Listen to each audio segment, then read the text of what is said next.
ছবি দেখে নাম বলি এবং একটি করে বৈশিষ্ট্য লিখি।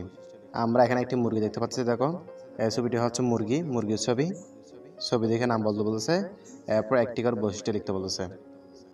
মুরগি একটি গৃহপালিত পাখি। সে বছর একাধিকবার ডিম পাড়ে। প্রতিবারে 12টি থেকে 20টি পর্যন্ত ডিম দেয়। এরা বছরে একাধিকবার ডিম পাড়ে, প্রতিবারে 12টি থেকে 20টি পর্যন্ত ডিম দেয়। এরপর আমরা দেখতে পাচ্ছি এখানে একটি হরিণ। হরিণ বন্যপ্রাণী। হরিণ একটি বন্যপ্রাণী। নিরীহ এই প্রাণীটি দৌড়াতে ও ঝাঁপ দিতে পারে।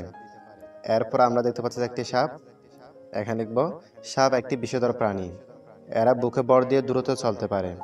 সাপের কামড়ে মানুষ মারা যায়। এরপর আমরা দেখতে পাচ্ছি এখানে একটি সারস। সারস একটি বিশাল আকৃতির পাখি।